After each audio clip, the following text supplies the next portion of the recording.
every time I did it, I'm like, never doing this again. I promise you, God, I'm never doing this again. I can't be doing this. And I used to daven to Hashem as well, like, please stop this. All of my davening was around Rosh Hashanah and Kippur, was around this. Please Hashem, please, all our hates was, everything boiled down to this. Every time I went to daven anywhere was about this. And I thought I was this bad person. Just acting out, looking at indecent images. So I went to this therapist a few times, and he persuaded me. He said to me, do you think you'd get divorced if you told your wife what you're struggling with? Do you think your wife would ask for a divorce? So I said, the truth is I don't think so. So he says, okay, so you gotta go home and tell your wife. So I went home, and I remember still the dread and the fear inside me before I told my wife. I was literally shaking. I'm like, I've got something I need to tell you.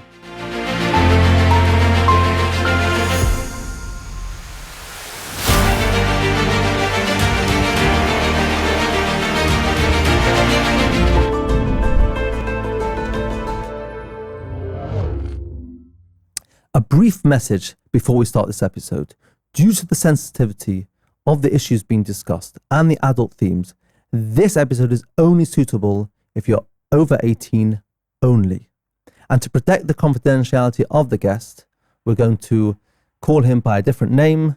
We're also going to change his voice and protect his appearance.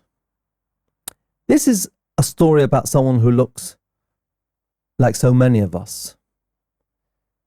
Married, family, good values, job, children, and yet someone who's carried a secret that could have destroyed it all. But it's not about shock.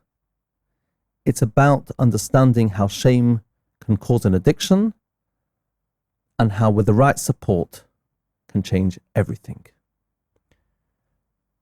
David, you're here. This is a big step. We're doing it with all these different measures in place. What made you approach me and say you want to do this? The main reason why I'm here is I went through, and I go still through, a lot of pain in my day-to-day life. And I know that if I had the resources when I was younger, then I may never have gotten to this stage. And all I want to do is help other people who are in this and stop other people from getting into this addiction. So I was brought up in a good home, regular Heimische family, typical family from the outside, everything completely normal. And everything was great. Then to tell you how I got into the addiction, I was in a regular yeshiva, again, completely normal. And a boy, innocently, like a teenage boy, would mention to me a word that wasn't appropriate. And I had no idea what it meant. I was this innocent boy, and I had no idea what it meant.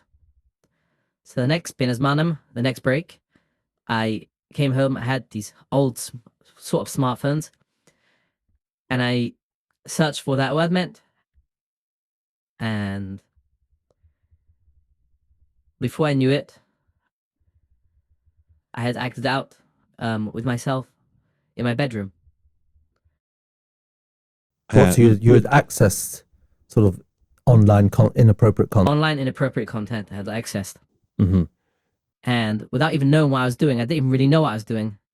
I found that I'd acted out with myself. Mm-hmm.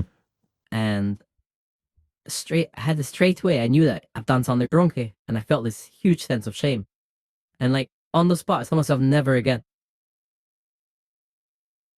And why did you have that shame? Did you know that it was wrong? You must have grown up knowing or it felt wrong. It felt wrong. And I suppose after being in Yeshiva for a few years, I'd heard that these things are wrong as well. Mm-hmm, mm-hmm. We had talks about it, not a lot, but we had a talk about it definitely.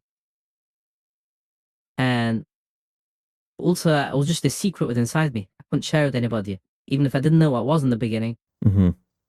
And when I was reading about it online, I could tell straight away that there's some guilty thing. I thought some guilty thing happening up there. Okay. Okay, so you did it once, you felt very bad. What happened then? I told myself it's never going to happen again. And I can't remember exactly how long, but it wasn't so much longer later. I need to know how this feels back again. And this time I acted out with thought. I knew what I was doing, and I acted out. And after that, there was no going back. In the beginning, it was just acting out with myself, sometimes trying to get content on my phone. And you were a good, regular bocher, you were learning, normal. From the outside, I looked like an average bocher learning, normal. Mm-hmm. Anybody from the outside will think I'm completely normal and will never realize I have this massive secret inside me. What I felt was a huge secret inside me.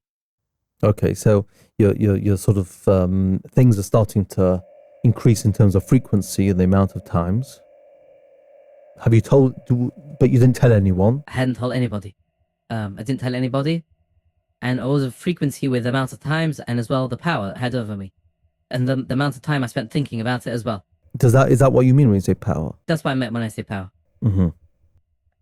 The amount of time I'm spent thinking about it and working out when can I do it next. Right. And life went on, and every time I did it, I'm like, never doing this again. I promise you, God, I'm never doing this again. I can't be doing this. And I used to daven to Hashem as well, like, please stop this. All of my davening was around Rosh Hashanah in Kippur, was around this. Really? I am at, please Hashem, please, all our hates was, everything boiled down to this. Every time I went to daven anywhere, it was about this. And I thought I was this bad person, just acting out, looking at indecent images. Was it hard for you to learn or to be in yeshiva? It's almost like the contradiction because. So the one of the hugest things about it is that split me. Like I got one side of me that's like a really good boy learning, and the other side of me that even when I'm doing that, I feel like I'm this really bad person. Mm-hmm. So yeah, it's very hard, but during learning, I used to try blocking out when I'm learning. If I'm learning, then I'd block it out. But as soon as I finish learning, as soon as anything, if I'm going to the toilet, if I'm lying in bed at night, straight away my mind will go there. Mm-hmm. Mm-hmm.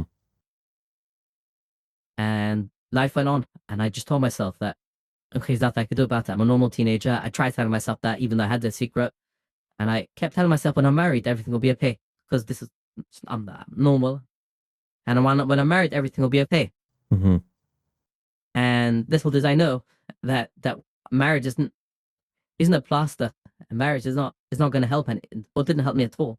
But just 1 second, just like before marriage, like, had it already affected would you say that it affected your self-esteem? Were you the same person as you were, or were you already more like weighed down by it? I was definitely weighed down by it. It always helped. I always felt like I was carrying this huge secret inside me. And I tried pushing it out as much as I can. So whether when I was with friends, when I was learning whatever I was doing, I tried like pushing it out, but I always felt like alone within myself. What was it like going on shidduchim with the secret? So I just convinced myself that all I need is marriage, and then I'll be fine. Yeah. Well, you're not the only one. That's what I convinced myself, and that's how I survived it. Okay, so you go on shidduchim, you meet your bashet, and I got married, and for 6 months there wasn't acting out at all. Mm-hmm. And then it came back, and I think it came back worse actually.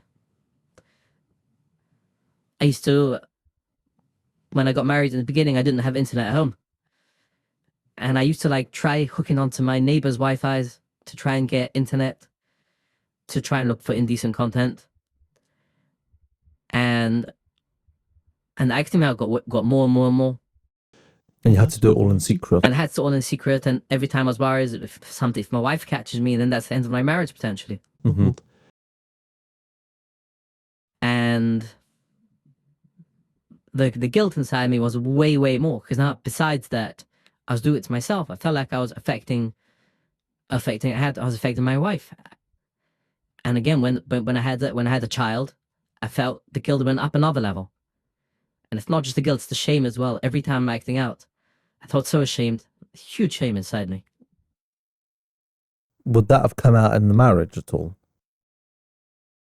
Like, would she have, obviously she didn't know anything, but would she have seen that you're not a full happy self, or you managed to like cover it up?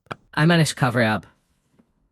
At that point, was it the type of thing that you like looked forward for her to go out, or so that you had your chance? there definitely was a play in that. Yes, 100%. Yeah, I remember it. When she used to go out, like, this is my child's out, I act out. Yes, that's almost like encouraging her. Yes, go out. Yeah, 100%. And then it came to a point when I couldn't live with myself anymore. And I felt so guilty about what I'm doing to myself and what I'm doing to my wife that I went on to Guard Your Eyes, which for those who don't know is a website that's supposed to help people with Missionary Sanaim. And I can't say it really helped me, but I did find a number of a therapist on it. And I called up a therapist, all by myself, all in secret, without telling anybody that I'm going to therapy. And I went to the therapist. And you hadn't discussed it at all thus far, like you hadn't with any raw mentor, anything like that. Is that because you didn't have anyone you felt comfortable with, or you were just too embarrassed? What was? So there's a bit of both. I wasn't really close with any else. Mm-hmm. And also there was this huge shame inside me.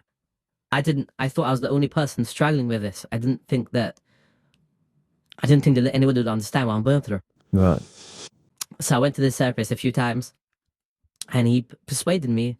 He said to me, "Do you think you'd get divorced if you told your wife what they're struggling with? You think your wife would ask for a divorce?" So I said, "The truth is, I don't think so." So he says, "Okay, so you're gonna go home and tell your wife?" So I went home, and I remember still the dread and the fear inside me before I told my wife. I was literally shaking. I'm like, "I've got something I need to tell you." And there was huge shock on her behalf in the beginning, but she was hugely supportive as well. Mm-hmm. And then we actually went to joint therapy. That's what therapist said we should do. And again, this time I probably stopped acting out for 6 months to a year. Mm-hmm. And I stopped going to therapy as well. I thought, it's all good. I've got it all under control. Don't need therapy anymore. The main thing the therapist had done with you was just to sort of bring it out in the open, or was there anything else? It was being out to the open, and also about accepting. I read this book. He got us to read this book called Loving What Is. And it's about accepting your life for what it is. Mm-hmm. So what you were to accept that you have tendency, and to just, and you and your wife had to sort of accept the way it was. Yeah. Mm-hmm. He also spoke about talking about our feelings with each other, because I was never great. I'm still not great at talking about my feelings. So he did encourage that. To do that. It's amazing that she took it the way she did. Yes. But I guess because you were open with her. Yeah. Mm-hmm. And then after 6 months to a year, the acting out started again. And it was much worse, or it definitely got much worse. And I was breaking boundaries the whole time, more and more boundaries. Because I had to get probably more and more arousing and exciting each time to excite you. Yeah, I had to find something else to give me the kick. Yes, yeah, it was just like one of the sort of hallmarks of addiction, is you learn tolerance, and then each time we need something, we need something that would have maybe like excited you or aroused you before, now doesn't, and now need to have something bigger, more exciting. Yeah. Okay, so things are sort of getting more out of hand. And then, like, every 6 months a year, my wife used to turn to me and says, "Have you got that under control?" And straight away, my face used to just go beetroot red. Really? Felt this huge knot inside me, and a shame and embarrassment. And I used to say, "I'm doing the best I can." And I really was. I thought I was. Every single time I acted out, I was like, "I'm not doing this again." even with all the acting out. And I hated myself because of it. But every single time I'm not doing this again. Yeah, you really meant it? 100%. Every single time I act out, I fully meant this is going to be the last time. And after... So when she said to you, like, is everything going okay? And what did you say? Yes, I'm trying my best, and I don't enjoy talking about it, and I'm just trying my best. And she never suspected it was... She didn't suspect it was as bad as it was. And then came to a point where, I'm skipping ahead a few years here, but she suspected, she felt, she had a feeling inside her that there's something wrong here. She felt like I wasn't present. And at that point, I had broken a lot of boundaries. And at that point, I couldn't live with myself anymore. I literally, day to day, I could not live with myself. I felt like this huge Russia, a terrible person, shame. Were you still learning that time? I wasn't learning, I was working then. Do you think that leaving learning had any effect? Like, did you leave earlier because of that? I didn't leave earlier because of it. I stayed in learning for quite a few years. And I don't think... The only difference might have been is that when I left learning, I got myself a proper smartphone, and then I had more access to it. Yeah. That could happen in learning as well, but it just was the way my life worked that it didn't happen in learning. And then I got a proper smartphone, and then I had full access to anything I wanted. And then it came to the point of unmanageability, and I reached out to Relief, and they gave me a number of a therapist who specializes in sex addiction therapy. And that was the beginning of my time around. And at the same time, my wife asked me if I've broken this with sexuality. She guessed it. She felt it. Really? And I had told her that I'm starting a new therapist. And, she now knows everything that I've gone through. And my therapist told me that... So without, like, say, going into detail, but ultimately you'd sort of been unfaithful to her. Yes, betrayed her. And that was she guessed it, or you admitted it? She asked me, and I said, I don't want to speak about it right now. And at that point, I had come to a point, my therapist has told me that you don't have a choice. You have to go to a 12-step program. Sexaholics Anonymous, which is like any other 12-step addiction program. And I hadn't gone to any meetings yet. We do these weekly meetings in 12-step programs or more. But I had met somebody who goes to I had reached out to them. I had met somebody, and it was actually somebody that I had known from my past. And this guy says to me, one thing I have, that I will never lie to my wife. So anything she asks me, I will not lie. And I thought, wow, that's amazing. I'm not going to lie to her anymore. And then she asked me, have you ever betrayed me? And I said, a few days earlier, I just spoken to this guy. And I said, I decided I'm not going to lie. Even though I knew what's going to come afterwards is going to be mad. And I said, I don't want to speak about it at the moment. And if I'm not saying no, then I'll just obviously yes. And yeah, that day, my life changed. In one way, since then, my life is better because I'm So how long ago was that? That was just over 5 years ago. So that would have been like devastating for her. Yeah, and she still lives with it every day. Really? The way she describes it is that I ripped her soul out of her heart, out of her body. Wow. I mean, the truth is, you probably, the way you sound, you knew you had. Yeah, I knew this was gonna happen. Okay, so you told her what you did, but at that point you've already started. I'd already started with specialized therapy. And you could start, and you had. And I was about to start going to the 12-step program, which I did a week or two later, just till it worked out. And what was, so how do you pick up from that in terms of marriage-wise? I can only do what I can do. I can't fix what I've done. I can't change the past. I can only work on myself, which I do every single day.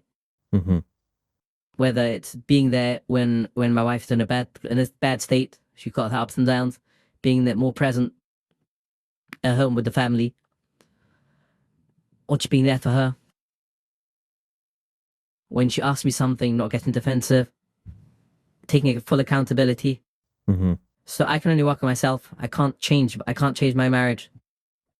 All I can do is work on myself, and that's what I'll be doing. Prove that you are really tackling, which I mean, it looked like at that stage you were, because you already started going to a new therapist. And tell me a bit about the 12-step program and the group, and what does that, what extra does that give to you that over therapy? So therapy is great for dealing with my day-to-day issues, and to help me in the beginning to get out of the addiction. But I remember walking in the first time into the 12-step meeting. And again, I had this fear inside me. Like, I'm going to be discovered. People will know who I am. Like, that was one of my biggest fears. Why I never reached out until then was because I'm scared that the therapist is going to get suggested to me. It's going to be my next door neighbor. Yeah. And that'll be the worst thing in the world. Mm-hmm. And I walked in there, and it's not a Jewish program. It's not affiliated with Judaism at all. But there were other from Yidden. There. That must have been like... It was mind-blowing. There was a watcher. There were people that I had known from my past. There were people I didn't know. And in every meeting, everybody shares what they're going through. And I remember sitting there by that first meeting, just hearing all the shares, and I'm reading the book. They have books as well. And I'm like, this is it. This is what I've been going through. You must have felt like a certain like safety, like you're not alone in the world. Not alone in the world. That's it. Was that the first time you properly felt that? Just because you're just seeing other people. People can say you're not alone, but you're... Yeah, first time in many, many years. Definitely years and years and years that I felt like, wow, somebody gets me, and I'm not here. I'm not alone. Mm-hmm. Also, it taught me that I'm not a bad person. I'm a sick person. And like any sick person needs to go to a doctor. This is my doctor.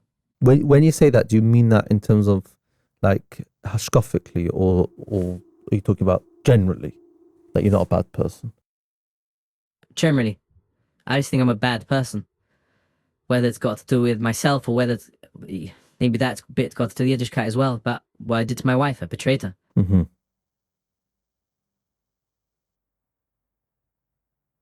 And so they made you feel... I mean, some people maybe listening will be, isn't that sort of like shirking responsibility? Because you've caused her all this pain, and it sounds like, well, it's not my fault, I'm just sick. It's understanding that I'm sick and taking full accountability with it as well. I take full accountability for everything that I've done, and my wife still hasn't recovered from the betrayal, and that's fine. And I don't expect anything from her. I don't pressure her for anything, and so I take full accountability, and I don't blame her. I'm not angry at her. So I have full accountability for what I've done. Mm-hmm. So you started going to the meetings. Now, what are those? Are like what, once a week? Well, my therapist actually told me in the beginning I should be going to meetings every single day. Really? Wow. They call it 40 meetings in 40 days in the beginning. So there's meetings in London nearly every night. Well, in various locations. It was very hard for me to go to meetings, but it was then actually during COVID, and at just that time, people had started doing Zoom meetings. Mm-hmm. And I used to go twice a week. I used to go in person to meetings, and the other days I used to do a Zoom meeting, and it was actually really nice, because I used to meet these people from the USA, Hamish people also, all in it together. And because it was COVID, they didn't. Does everyone show their cameras and names, or can people protect themselves? They can turn off the camera if they want, but generally at the beginning of the meeting, everyone's expected to introduce himself by first name. If someone gives a fake name, then obviously we're not here to judge anybody. It's fine. So I used to be able to Zoom meeting every single day, and for me, they're in the USA, they're 5 hours back. So for them, it was 6:15 a.m. Used to be a group of people every single day during COVID, and they were there day in, day out, 6:15 a.m. Wow. And before COVID, they were actually driving out to physical meetings. It's not like they just joined because of COVID. And it gave me this huge encouragement. Like, wow, there's people that are really working hard on their sobriety. Most of it gets me other people as well, but not just the people in the UK. Yeah, so that really that was. So you started going every day, and at the same time you were going for a weekly session In therapy for therapy. Therapy was once a week, yeah. And what types of things were you doing in therapy? So in the beginning was mainly about how to make sure that I don't fall back into the addiction. Mm-hmm. That was in the beginning. Then was also how to behave at home. Sometimes addicts' minds get a bit warped, I suppose the word is, and we don't look after, let's say, general cleanliness and stuff like that, and just be accountable for everything that I do. That's how my therapist always says, if you see a toilet roll empty, change it. Don't just expect your wife to do it. Mm-hmm. How does that link, do you think, to the addiction? Or is it more to sort of prevent a relapse, to be much more aware and have much more insight in you and your daily actions and your feelings? I think it's that as well, but I think it does link to addiction as well, about not being present and not being self-aware in your mind, just being in other places. Mm-hmm. And when you just stay present and you realize what's going on around, so I think it does link. Like you're sort of making space for different feelings and different actions rather than just blocking it out. Okay, so you're doing all these at this time during COVID, doing all these amazing things. Did your wife end up coming with you to therapy, or she went to a different therapist? She went to her own therapist, also a specialized trauma therapist. And yeah, she still goes to therapy, my wife, every week. Really? And in the beginning, I used to think for myself that one day everything's going to get better and the history will be the history. And now we've got the future. That's how I used to think in the beginning, for the first year, 2 years maybe. And I used to think one day things will be back to how it was. But I was kidding myself. It was completely not like that. I can't change the past, and that will always be there. And a lot of our work and therapy, that's mine and my wife's separately, can really only speak for myself, is that I've got this huge pain there, but it's not me. The pain isn't fully me. The guilt or the shame isn't me. I am inherently a good person. Hashem loves me no matter what. Mm-hmm. And yes, is that part of me that did things wrong, and I have to hold myself accountable for that. 100%, but that's not me. But it's quite hard. Like, I think even as a therapist, we kind of want to hear like happy living, happily ever after. And of course we know it's not like that, but for you it sounds like there really is still, every day you're almost like paying the price of the past. Or is that too harsh a term? Because it sounds like the past is still very much playing its role in terms of... Well, the past is part of me. That is part of it. I can't take that away. That is part of me. And even if my marriage gets better one day, that will still always be there. And I can't take that away. Is it better than it was? 100% it's better than it was. So all the way through, even when I was in the full addiction, I have loved my wife dearly. And I still do today. And loads of pain with it.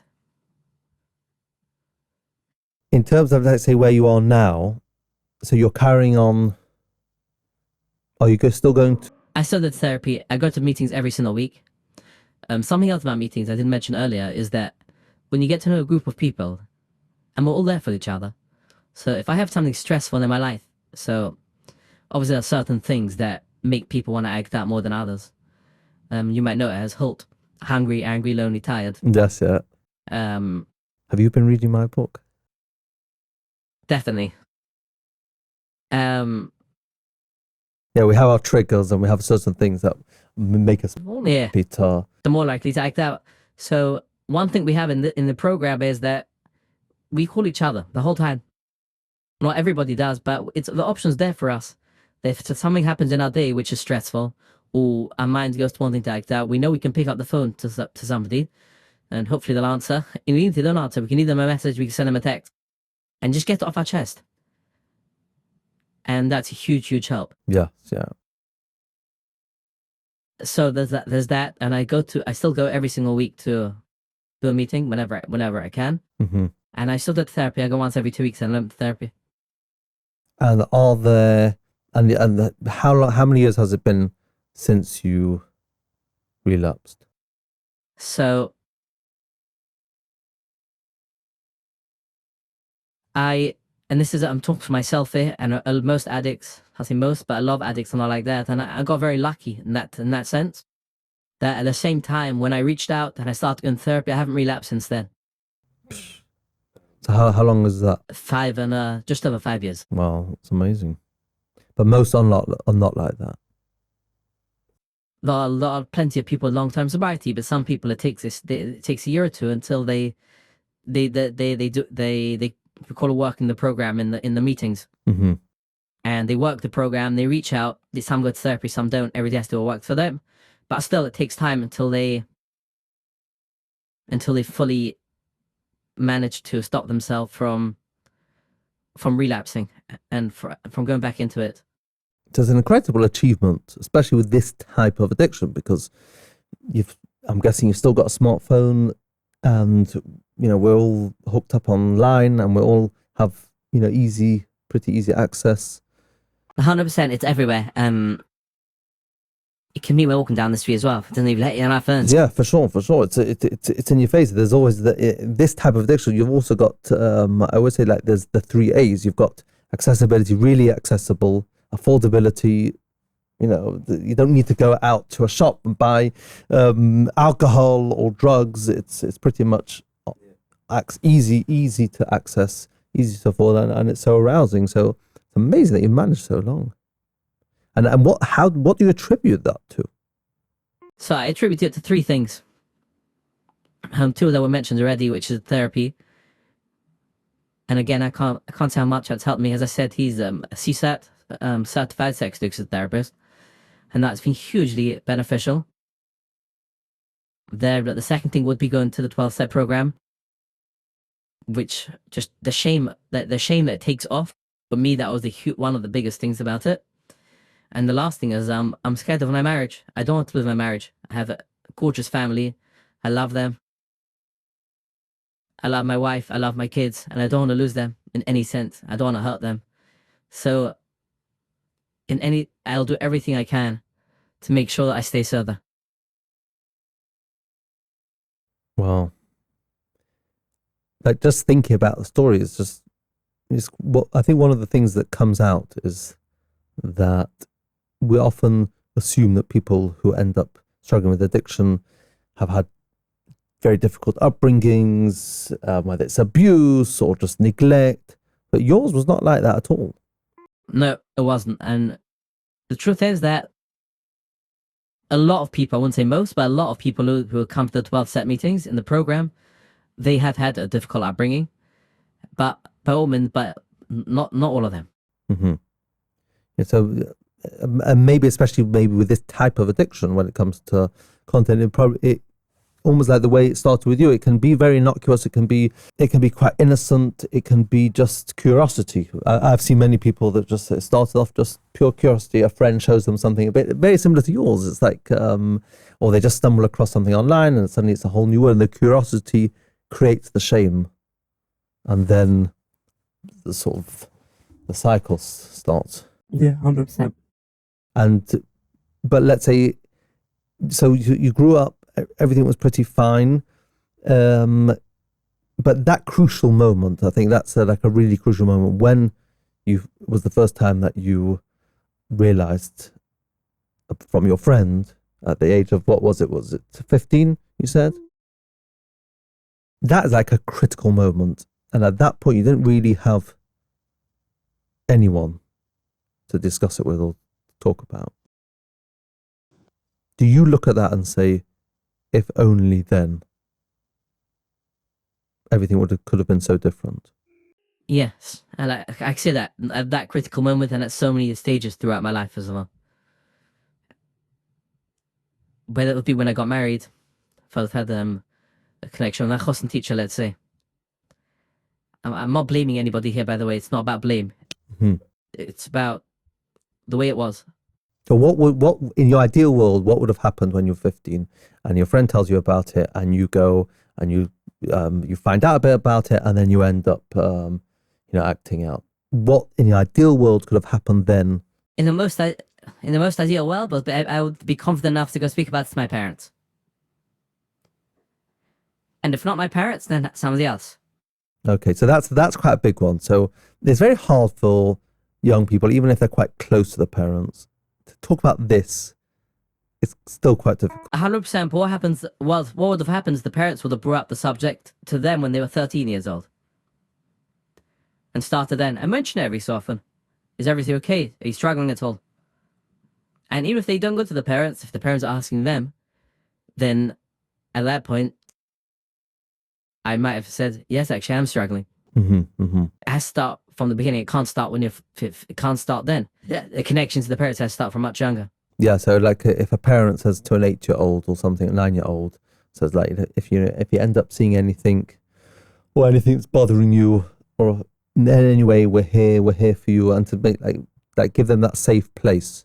Yeah, that as well. And also I think it's start to sex education, which is the beginning of all this. So first of all, they're learning about it in a safe space, and they're learning about it in the right way. We're learning about it from friends. You learn all sorts of rubbish, and you start imagining stuff which is most of it's completely not true.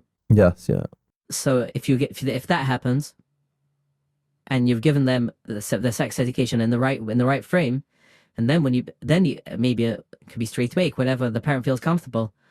There can be a few months down the line, or whenever the parents feel comfortable, you can say, by the way, besides that, you should know there's something online called pornography, and it's viewing indecent images, and it can sometimes take you in. And if you ever struggle with it, you should know that we're here for you, and you can come to us. It doesn't have to be more than that. And the child will probably say, I don't want to hear about it, don't talk to me about it, but it's fine. Yes, you've created that opening, and you've made it like okay to discuss, and you haven't done it in a strange or like weird way. Yeah, 100%. And if then 6 months later you say, you remember what we spoke about that time? Do you ever have struggles with that? That's all. You don't even need to spin out the word again, because they'll remember what you're talking about. Yes, yeah. I think it's very often so many parents are worried about bringing it up because maybe we're now going to sort of put ideas into our children's mind. But first of all, unfortunately they're getting it from their friends. I mean, there's so many times that I've seen young people that they might have had also great upbringings and they're very quite sheltered. You can't control everything, and friends is one of those things. I often say we have to daven for shtuchim, but also daven for friends, because they don't really know. Everyone's got, however much we try to control, we don't know. That I remember a situation recently where they didn't have internet, everything was blocked, but a friend gave another one a USB stick and said, just have a look at this, and then the whole spiral starts. And even if it's a good friend who is not, there's nothing wrong, who is come to a normal good family, they might have fallen into something by mistake, and they're going to show their friend. Yeah. So I think that's definitely, that's really an important point, that who knows. And again, you're right, we're not blaming, but if you would have had that type of relationship, and you had a decent relationship with your parents, not in a way that you could have broached this type of topic. I think with my parents, I couldn't. We never spoke about uncomfortable stuff. Whether it was this topic or any other topic, any uncomfortable stuff wasn't really spoken about. So I think it's not specifically this. It could be bring up uncomfortable stuff. Yeah, if a child's feeling sad, if a child's feeling sad, speak to them about it. It's okay. What would you have wanted ideally the chassan teacher to say or to be? I wish actually my chassan teacher would have asked me, have you ever watched pornography? Straight out. I'm getting married. If the answer's no, then great. If the answer's yes, the chassan teacher will not be doing any damage by asking that. I'm sure of it. Yeah, so 100%. And if the answer's yes, then okay, then you can take it further. You can see, is this person I'm not saying the chosn teacher can know if the person is addicted or not. It's not always easy to know if someone's addicted, but you can see it. How often is it happening? Is it just somebody is doing it? Teenagers are teenagers, and very often they're acting out not from addiction. Yes, yeah. But you're right, because the chosn teacher's already in a position, and the same, and we'll discuss it in a minute, because I think that it will be the same for Kollel teachers. But they're already talking about private and intimate details in terms of halachas and so that. This is quite a good junction to bring it up and to just say, like, you know, where are you at the moment? Like, how much have you been exposed to day to day and things like that? And the chosn teacher doesn't need to have the answers.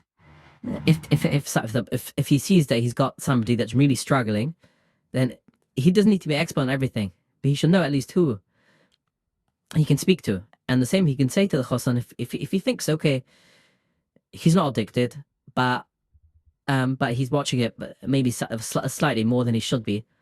Not that he should be watching it at all, but then the chosn teacher can teach, no, if you're struggling about this ever, just call me. And with it, you're not the first person. You're struggling after you're married, I'll always be there for you. And if the chosn does call about the chosn teacher, which will happen at some point, then the chosn just needs to know, okay, who does send him to? Yeah. You just have to be that understanding person. You don't have to have all the answers, but just like let's have a discussion about it. Let's be open about it. Because so much of it, I think this is a really important point that we need to bring up, that really what fuels addiction, as you've said already, is the shame, the secrecy, the guilt. Now, very often, like, let's say in your situation, so it'll start off, it's more just, it's something you're doing for pleasure, but when the shame comes along, then all of a sudden you're now feeling upset, you're feeling a rush, you're feeling a bad person, and now the cycle starts because, well, I'm feeling so horrible, so now I need some relief. I need to do something to make myself feel better. Okay, I better go and do this. Then I'll do it. Then I feel ashamed and guilty. Okay. And then that's what causes it. It's not, the shame doesn't start it. It's the shame that fuels it. Cycle of shame. And you were really feeling throughout it, you felt all alone and just a bad person for doing it. Yeah, I think for me, some people have gone through hard stuff in their life, and that's what causes addiction, because other people go through hard stuff and they don't get addicted. But some people that can point to something and say that's what caused it. I was abused when I was younger, or my parents didn't look after me, or whatever. It could be multiple reasons. Yeah. But for me, definitely one of the biggest parts. It was the cycle of shame. This huge amount of shame. Like, I'm this good boy. I never get in trouble. I come from a normal home. Everybody thinks we're great. Everything thinks I'm good. I got Havrosas in Yeshiva. I'm learning. And I had this huge, deep sense of shame inside of me. And yeah, as you say, you act out, you get the shame. The only way I can find relief from the shame is by acting out. Because during that moment of acting out, you're feeling nothing else except the acting out. Yes, yeah. And you're feeling horrible. You're feeling down. You just need to do something to make yourself feel better. I think that's also really important when it comes to addiction. You always have to look beneath the actual action. Could be drinking, could be any addiction, drinking, drugs, shopping, any behavior which is unhealthy. But what is its function? What's it doing? No one wakes up in the morning and says, I now want to destroy my family. And no one decides that they want to get themselves into an unhealthy situation. But they're feeling horrible, they're feeling stressed, they're feeling lonely, they're feeling ashamed. They need to do something to just escape from it or to feel relief. That's what you did. 100%. And therefore the solution and the recovery is not just looking at, let's try to stop doing it, but looking at the root. What is it helping you to feel better with? What's going on in your life that is not going well, that needs, are you stressed, or maybe with you it was that you weren't able to be open, so you had a lot of sort of feelings inside that were just suppressed. Yeah, definitely. And the addiction was a way to sort of maybe release some of that. And that's one of the other things besides for education from parents or from chosn teachers. It's about parents should make sure, those come from parents, but people can make sure themselves as well, teenagers, that they've got some sort of let out. or connection or something with something, whether it's something that they're studying, something that they're learning. Exercise, obviously, is really, really important as well. Just something that keeps them... Yeah, like coping mechanism, coping skills, ways to feel better in healthy ways. Yeah. Outlets. Yeah, definitely. That is really, really important. And I think in the frum world, we don't often always encourage it, and maybe we don't always have the time to have different. And that's still not for children, for adults as well. You often ask people, when's the last time you did that? I met someone recently who was really into their art and going through a really hard time. And I said, when's the last time you like drew something or painted? Not for ages. Life's too busy and things like that. But actually, that's a vital part of, staying healthy, staying strong. It really is. It is very important. And I think also what the 12 steps gave you is that feeling that you're not alone. And we see so often that is the biggest driver of people thinking that they are the only ones with this problem. 100%. I mean, you mentioned the 12-step ES, which we're going to bring up again. That walking into the meeting, straight away, I got that. Now, besides that, you've got the actual 12 steps, which is, you asked me earlier how the 12 steps helped me. That is, obviously I'm not going to do all the 12 steps now, but a lot of the 12 steps is about living within yourself as a better person. And we call in 12 steps a higher power, but it's Hashem. Yes, yeah. Every person can relate to whatever they want. I mean, and it's not a foreign concept. I mean, you can look at the Rabbi Tversky. He's got loads of books about it. I think Rabbi Shea Taub also speaks about it a lot. All these type of 12 steps, and it's nothing against Yiddishkeit. It's always in the values, and so it's not just about the shame. It's about actually going through step 1, 2, 3, 4, 10, 11, 12. I think I'm glad that you brought up the subject of the Yiddishkeit, because I think beneath everything, there's definitely an element of the guilt and the shame is caused by people feeling that they've done terrible behavior, and that applies whether it's to males or females, thinking that they've done something that is wrong and they can't be forgiven. Yeah. I mean, from what I see in the 12-step programs, there's a lot from Yidden. Is it because the way we're brought up that if we act out, then we're terrible people? Very possibly, and that could be. I'm not blaming Yiddishkeit, by the way, but it could be that it's the way that we're pushed into us the whole time. That Gehenna, bad person, tshuva. And I'm not saying people shouldn't do tshuva. Of course, you should do tshuva. I do tshuva every single day. But I think that Yiddishkeit, people can sometimes take it too far, and which can then lead them to think they're a bad person, which causes the shame more. Whereas if somebody comes from another religion, they think, okay, I'm not doing anything wrong, then they'll stay, even though it may not be healthy, but they'll just stay with that. I'm not doing anything wrong. It's okay. I want to enjoy myself.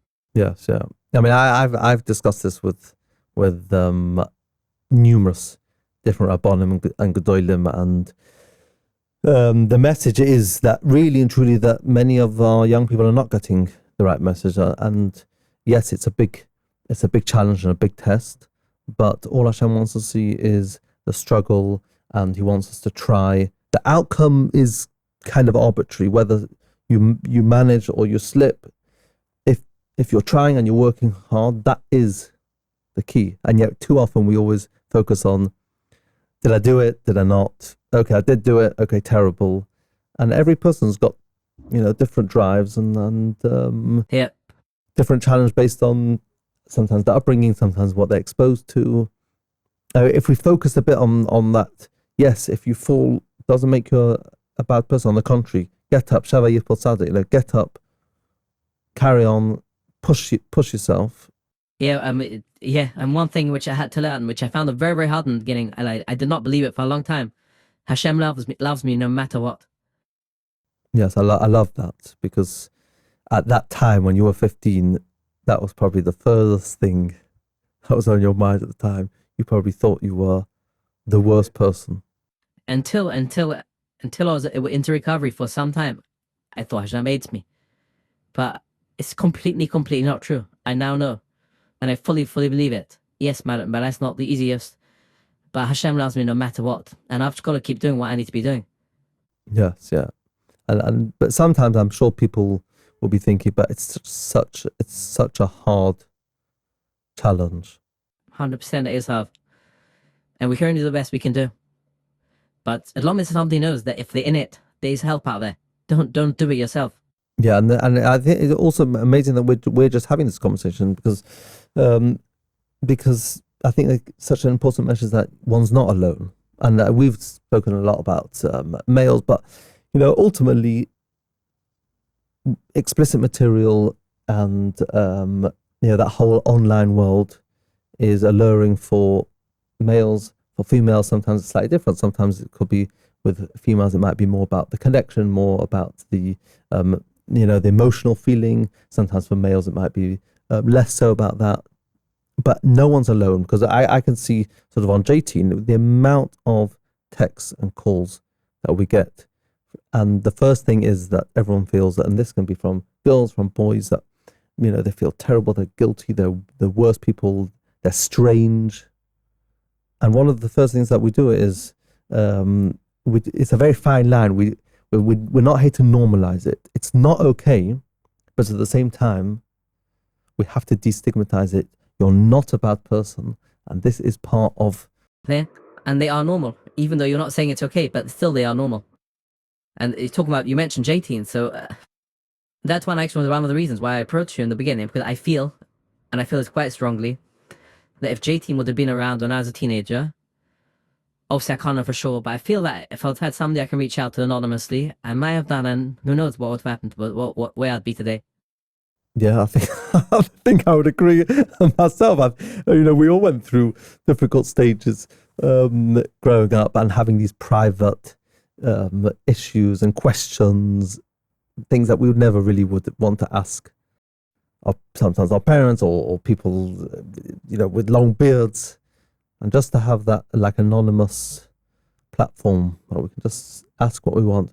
And the truth, I really, because we've had actually quite a lot of calls and texts about this, in the next few months, I really want to actually train up, almost have a special team of people who might have struggled themselves, or they're just able to connect to the problem, to not just be giving one-off help, but to sort of being ongoing support, so that young people can have all the tools and the help in a way that we don't have to go through what you've had to go through. Yeah, that would be amazing.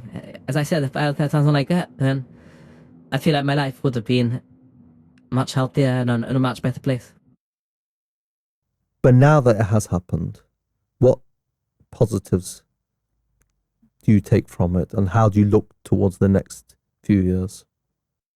It's interesting in the 12-step programs. Before we start, everybody goes around, introduce themselves. Hi, my name is, and I am a recovering sexaholic. Mm-hmm. And some people say, hi, my name is, and I am a grateful recovering. So the question always, what does grateful mean? Yes, yeah. So I wouldn't choose it. I wouldn't choose this life. If I could redo life, definitely wouldn't. But in so many ways that, in some ways, I'm a better, without doubt, I'm a better person because of it. So I'm better. I'm a better father. I'm a better husband, even with everything that even everything that I put my wife through. I'm still a better husband today than I would have ever been without this. And I'm here trying to hopefully prevent other people going through the same thing as me. And so there's just a few things that I'm grateful for. As you're sitting here, what is your message to those that are educating our children, whether be it in schools or yeshivas? What can they do better to stop more of use? So in schools and yeshivas particularly, because it's the age of when boys are going through puberty that they very often start with these struggles, even though very often it starts from younger. open lines of communication would obviously be the first thing. Make it known that fully comfortable to speak about anything. If Mashgiach wants to have a talk about it, say that if anybody's struggling in this area, if it's in front of the shir, then please come to me. You don't need to be embarrassed. There are other boys that will come to me before you. Did you ever hear those words? Not as far as I remember. I remember having one share about it in all my life. I remember it was more about not to do it, not to act out. Yes, yeah. Not about feel free to come and talk to me about it. And it needs to be followed up with actions. Like, you could easily say it. I sometimes feel people say the right things, but are you actually someone who's going to make the time?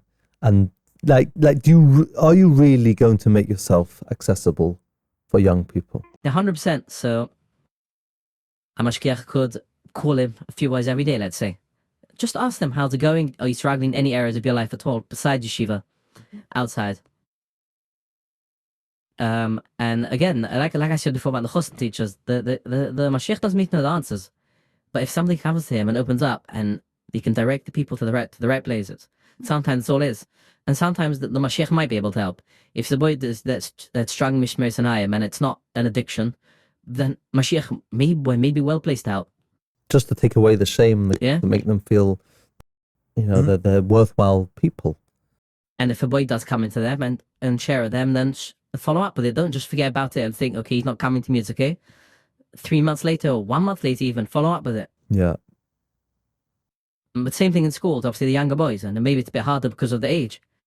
But to still be approachable, it doesn't have to always say about what, but I'm here for you.